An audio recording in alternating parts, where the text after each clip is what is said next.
Selamat malam Bapak Ibu, Saudara-saudara yang terkasih. Jumpa lagi kita dalam acara Night Call GPIB malam hari ini. Perkenalkan, nama saya Pendeta Yohanes Palar, Ketua Majelis Jemaat GPIB Immanuel Batam. Malam hari ini sesuai dengan bacaan Sabda Bina Umat, pembacaan kita terambil dari Mazmur 37 ayat 12 sampai dengan ayat 15. Mazmur 37 ayat 12 sampai dengan ayat 15. Sebelumnya, mari kita berdoa mohon bimbingan Roh Kudus. Bapa di sorga, kami mengucap syukur Engkau masih memberi kesempatan kepada kami bersekutu, memuliakan nama Tuhan, merenungkan firman-Mu saat ini. Tolong kami Roh Kudus dapat memahami firman Tuhan, dapat melaksanakannya, dan nama Tuhan dimuliakan. Dalam nama Tuhan Yesus, firman yang hidup, kami berdoa dan mengucap syukur. Amin. Saudara, pembacaan kita dari Mazmur 37 ayat 12 sampai dengan 15 menyatakan demikian. Orang fasik merencanakan kejahatan terhadap orang benar dan menggertakkan giginya terhadap dia. Tuhan menertawakan orang fasik itu, sebab ia melihat bahwa harinya sudah dekat. Orang-orang fasik menghunus pedang dan melentur busur mereka untuk merobohkan orang-orang sengsara dan orang-orang miskin, untuk membunuh orang-orang yang hidup jujur. Tetapi pedang mereka akan menikam dada mereka sendiri, dan busur mereka akan dipatahkan. Demikian pembacaan Alkitab kita. Bapak, Ibu, Saudara-saudara yang terkasih di dalam Tuhan, beberapa waktu yang lalu diberitakan ada 2 orang terpidana bernama M. Bahri dan Yayan dibebaskan dari penjara di Surabaya dalam program asimilasi karena pandemi COVID-19. Tapi belum sepekan mereka bebas, mereka ditangkap lagi oleh polisi karena melakukan penjambretan di Jalan Darmo, Surabaya, hari Kamis tanggal 9 April 2020. Mereka seharusnya bersyukur bisa bebas dan harusnya jera, tapi kenyataannya lain. Mereka tetap berbuat jahat lagi. Ya, itu faktanya. Sebaliknya, saudara-saudara, dalam perumpamaan Yesus di Lukas 10 ayat 30 dan seterusnya, dikisahkan tentang orang Samaria yang menolong korban perampokan di jalan yang sunyi antara Yerusalem ke Yeriko. Padahal orang Samaria sering dimusuhi oleh orang Yahudi. Tapi dalam kisah ini, orang Samaria itu tetap menolong orang Yahudi korban perampokan tanpa rasa dendam, tanpa rasa benci. Saudara-saudara, dari kedua kisah di atas menunjukkan bahwa ada 2 jenis manusia. Ada yang jahat dan ada yang baik. Hal ini juga ditegaskan oleh Daud dalam Mazmurnya.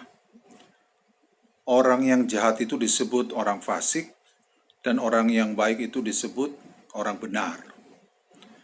Nah, lalu apa ciri-ciri orang fasik?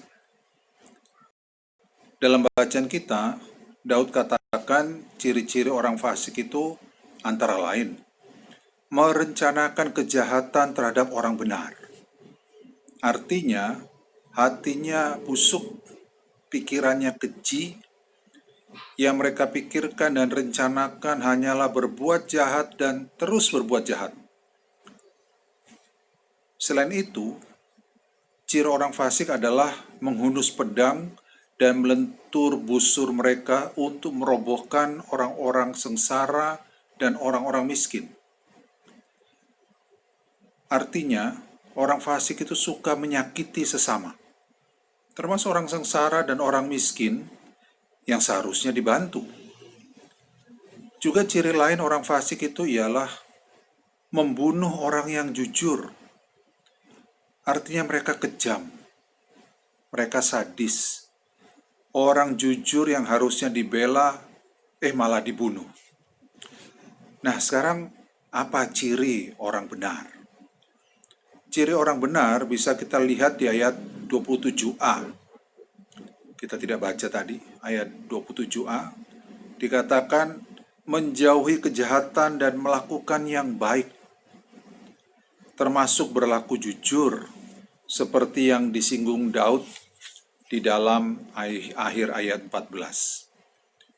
Jadi, kalau orang fasik senang melakukan kejahatan dan menyakiti sesama, sebaliknya kalau orang benar senang melakukan kebaikan dan menolong sesama. Dengan kata lain, orang fasik itu membawa kutuk dalam tanda kutip, membawa kutuk bagi sesama, sedangkan orang benar itu membawa berkat bagi sesama. Saudara, pernah ada seorang tokoh memberikan ungkapan tentang orang fasik itu demikian. Orang fasik itu senang melihat orang lain susah, dan ia susah kalau melihat orang lain senang. Saya kira cukup tepat ungkapan itu ya. Orang fasik senang merobohkan orang miskin dan membunuh orang jujur, begitu kata bacaan kita. Nah, lalu yang menjadi pertanyaan sekarang, bagaimana sikap Tuhan terhadap orang fasik dan orang benar? Yang jelas Tuhan berpihak dan membela orang benar dan menjadi lawan orang fasik. Orang fasik ditertawakan Tuhan. Mengapa Tuhan mentertawakan orang fasik? Sebab, kata Daud, Tuhan melihat bahwa harinya sudah dekat. Sudah dekat apa? Sudah dekat saat pedang orang fasik akan menikam dada mereka sendiri, dan busur mereka akan dipatahkan. Ayat 15. Artinya Tuhan akan melawan dan menghancurkan orang fasik. Tuhan akan membuat senjata makan tuan bagi orang fasik, yaitu pedang mereka akan menikam dan membunuh mereka sendiri, sedangkan busur mereka dibuat rusak sehingga tidak bisa dipergunakan. Sementara sikap Tuhan terhadap orang benar dikatakan pemazmur, angkatan orang benar akan diberkati. Mazmur 112 ayat 2b. Artinya orang benar akan dipelihara dan disertai Tuhan. Segala kebutuhannya akan disediakan Tuhan. Mereka juga akan dilindungi Tuhan dari ancaman bahaya orang fasik. Bukan hanya mereka, tapi anak cucu mereka, keturunan mereka pun akan juga diberkati oleh Tuhan. Saudara-saudara yang terkasih, sekarang bagaimana dengan kita? Kita ini masuk jenis orang yang mana? Jenis orang fasik ataukah jenis orang benar? Mari kita introspeksi dan mengevaluasi diri. Apakah selama ini kita sudah menjauhi yang jahat dan melakukan yang baik? Apakah kita sudah menolong orang yang miskin dan yang menderita, termasuk karena virus corona? Apakah kita sudah mendukung mereka yang menangani pandemi COVID-19? Apakah kita sudah hidup dalam kejujuran dan ketulusan hati? Atau belum?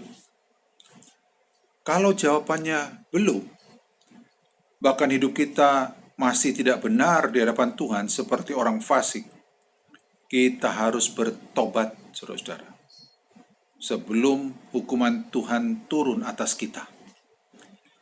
Sebaliknya, kalau selama ini kita sudah hidup benar, termasuk menolong mereka yang terpapar COVID-19 dan mendukung mereka yang ada di garda terdepan dalam menangani COVID-19, pertahankan terus sikap itu. Sebab Tuhan sangat senang pada orang benar dan berpihak pada mereka. Tuhan juga melindungi orang benar dari ancaman orang fasik. Saudara, saya pernah membaca buku cerita dongeng anak-anak yang cerita ringkasnya itu demikian. Diceritakan di suatu kerajaan ada seorang pangeran ingin meminang kekasihnya, yaitu putri dari kerajaan lain. Ia lalu pergi membawa sejumlah harta benda dengan dikawal pasukan tentara kerajaan untuk meminang putri raja itu yang merupakan kekasihnya. Sampai di sebuah hutan, mereka dihadang segerombolan penjahat atau perampok. Pertempuran tidak bisa dihindari. Tetapi gerombolan perampok itu jumlahnya jauh lebih banyak daripada pasukan pangeran. Ketika pangeran dan pasukannya mulai terdesak dan kelelahan, tiba-tiba muncul pasukan kerajaan dengan jumlah yang sangat besar dari arah kiri, kanan, belakang mereka. Tentu saja pangeran terkejut dan sekaligus senang dapat bantuan demikian. Tetapi ia lebih terkejut lagi ketika melihat yang memimpin pasukan bantuan itu adalah ayahnya sendiri, adalah raja. Ternyata ketika pangeran pergi, diam-diam raja menyusul dengan membawa pasukan yang besar, mengawal anaknya terkasih dari jauh. Dan benar ketika anaknya menghadapi mara bahaya, ayahnya segera menolong dengan pasukannya.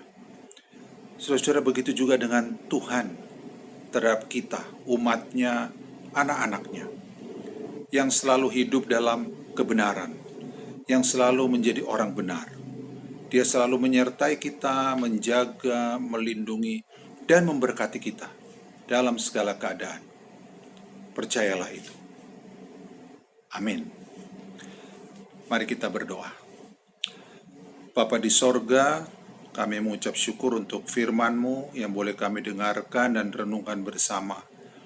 Engkau ingatkan kami agar kami boleh selalu menjadi orang benar di hadapan Tuhan, menjauhi segala kejahatan, menjauhi segala hal yang bertentangan dengan kehendak-Mu. Kami juga melakukan segala kebaikan, termasuk pada masa pandemi COVID-19 saat ini.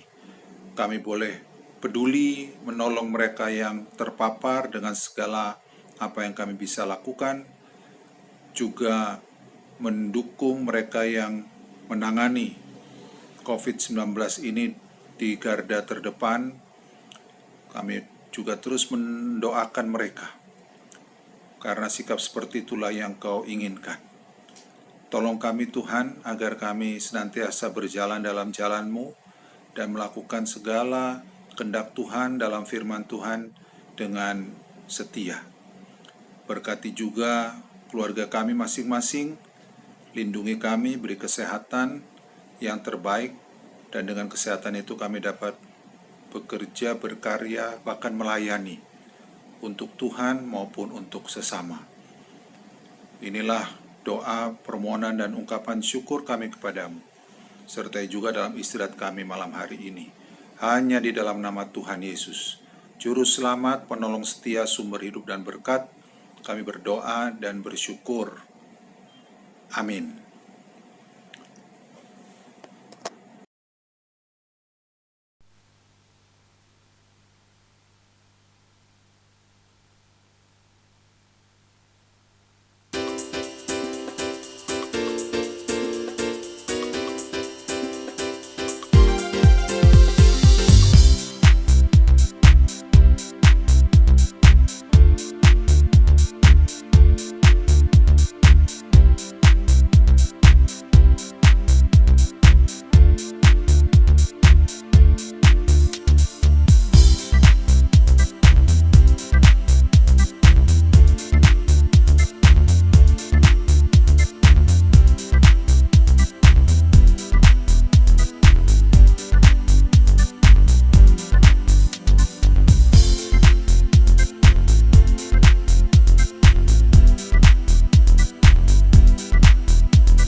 jemaat dan seluruh netizen yang dikasihi Tuhan.